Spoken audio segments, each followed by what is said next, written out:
Men vi laver 2 ting her i dag. Vi laver den gode gamle romkugle, og vi laver hindbærsnitter. Snitterne de er lige kort i ovnen, men I laver simpelthen mørdej, 200 gram smør, 300 gram mel, 100 gram flormelis og en æggeblomme. Smutter det godt sammen, først smør og mel, og så tager I flormelis i og blander æggeblommen i, og så har I en god dej. Den skal lige på køl en times tid, så den sætter sig. Men mens den går færdig i ovnen, så tager vi lige vores gode gamle romkugle. Restvinerbrød, det kan også være tørkage, men der skal helst ikke for meget tørkage i. Altså, vinerbrøden er bare god, for der er alt muligt ting og tangen i.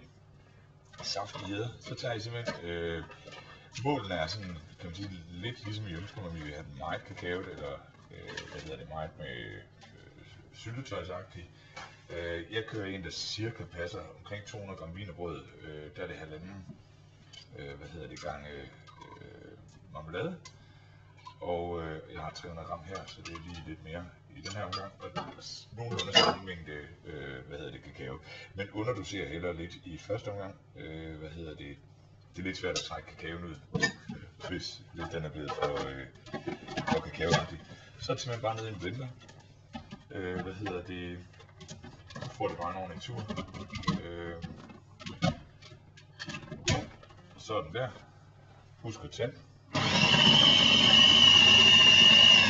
Så er det bare. Det lyder træt. Sådan det. Jeg skal lige huske at skrabe ned. Sådan at prøv at se, den er faktisk måske lige på kanten til at være lidt for våd, den her. Og så får vi lige brødet ned. Jeg kan godt lide den godt med syltetøj. Men smag på det. Det er langt det bedste. Den er lige som den skal være. Boink. Får lige en tur med.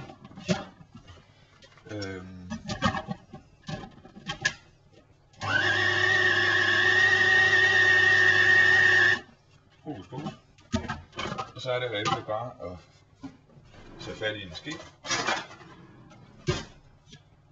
På med hånden. Rulle. Og det er en våd affære, hvad det vil sige. Sådan der.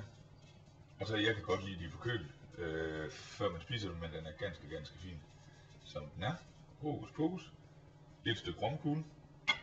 Og I kan jo gøre alt med krømmel. I kan lave rigtig chokolade, I kan lave kokosmel, hvad ved jeg. Så er det bare at folde. Så tager vi lige hindbærsnittet.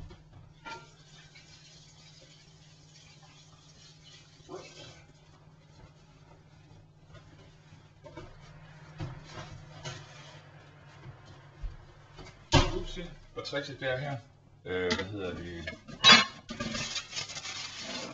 snitterne ud i ovnen, så skal jeg lige dejen først, og så tager jeg dem lige bagefter, når de kommer ud, så skiller jeg dem lige ad, der hvor jeg har forskåret, ellers så de er simpelthen så svære, når den bliver kold, fordi dejen den er så frød.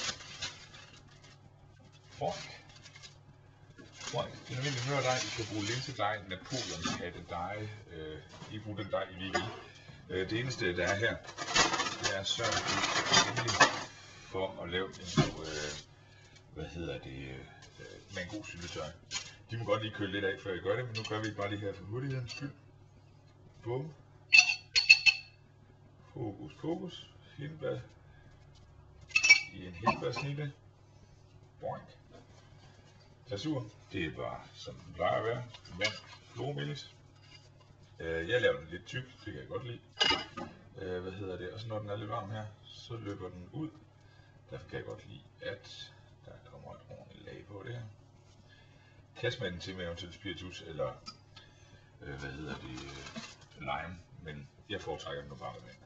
Og så hokus. Hindbærsnitte. Romkugle. Og det tager ikke super lang tid. Dejen ruller den tynd ud. Nogen kan lide den rigtig tyk, nogen kan lide den rigtig tynd. Prøv jer frem. Put min kagedåse. Romkuglerne, de skal være i køleskabet. Velbekomme.